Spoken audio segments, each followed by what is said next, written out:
Kutub Utara, ya kan? Jelas, karena tempat ini adalah yang paling sering kita bicarakan dan paling populer. Tapi ternyata bukan hanya Kutub Utara loh. Ada beberapa tempat di bumi yang nyatanya termasuk wilayah yang terisolir karena kondisi tempat yang sulit dituju.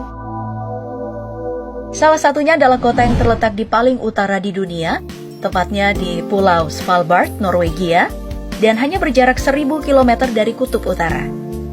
Yang harus kamu tahu, Longyearbyen adalah kota dilarang mati oleh pemerintahnya. Akses hanya bisa lewat udara, itu pun penerbangan ke kota sangat terbatas dan hanya ada 3 kali dalam seminggu, lewat Bandara Svalbard di kota Oslo.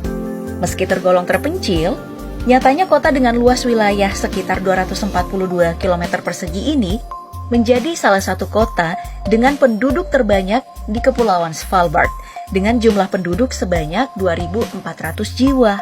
Tapi yang jadi pertanyaan, mengapa kota ini melarang warganya mati?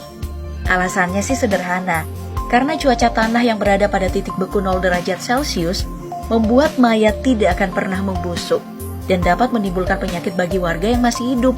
Tidak ada matahari antara November hingga Maret, dan tidak ada malam selama April hingga Agustus. Lalu hal lain yang akan membuatmu terisolasi di tempat ini adalah beruang kutub. Jumlahnya kurang lebih 3.000 ekor yang bahkan melebihi penduduk dari Longyearbyen. Jika mesti keluar, warganya diwajibkan membawa senapan untuk berjaga-jaga. Wah, ini penuh dengan kewas-wasan ya. Baik, mari kita beranjak karena aku pengen nunjukin satu tempat yang mungkin akan membuat kamu terheran-heran. Jika dilihat dari Google Maps, hanya terlihat hamparan samudra luas. Tapi jika di zoom lebih dekat nih, ternyata ada juga loh yang hidup di tengah samudra, terisolasi dari kehidupan manapun. Kepulauan Pitcairn namanya.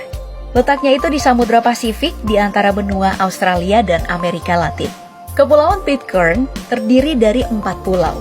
Namun, semua orang bermukim di Pulau Pitcairn yang total luasnya 47 hektar hanya dihuni 50 orang saja.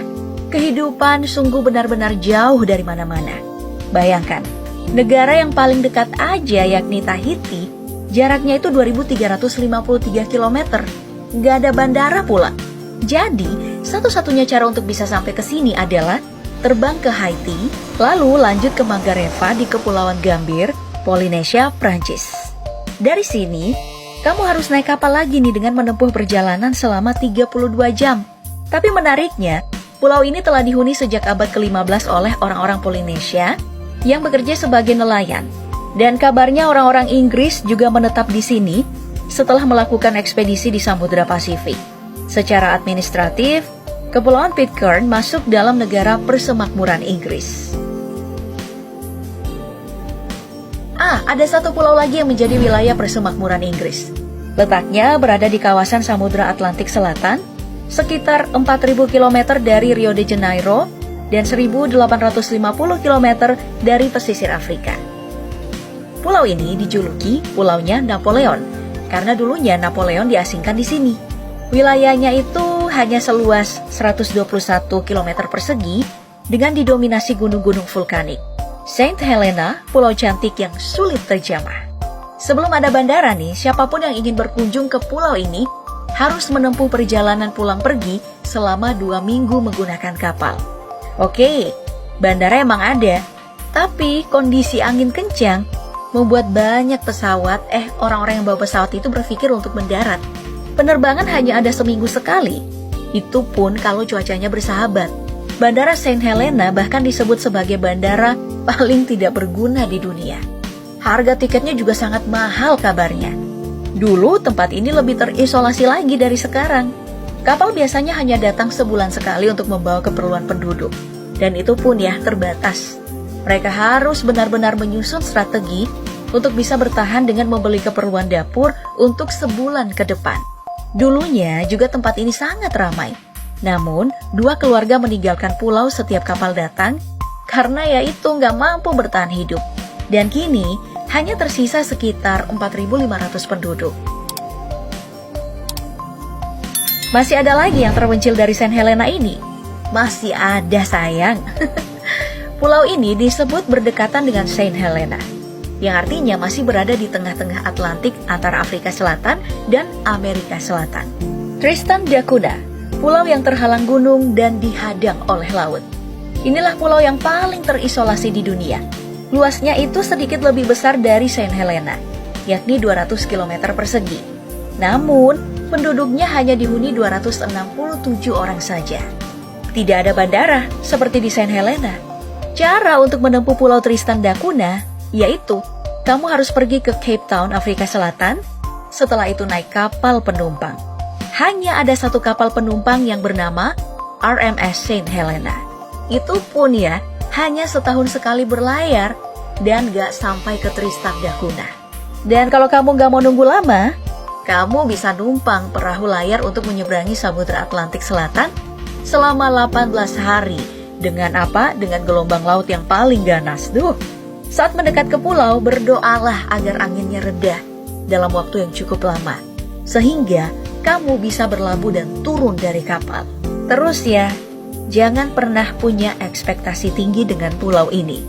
Gak ada hotel mewah atau restoran mahal di sana.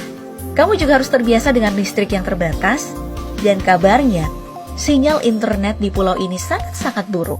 Ya namanya juga terpencil ya. Sama seperti kebanyakan tempat terpencil lainnya, kota ini juga sulit untuk diakses. Kota ini berada di Siberia Timur, Rusia, dan dijuluki sebagai kota terpencil dan terdingin di dunia, mengalahkan Antartika.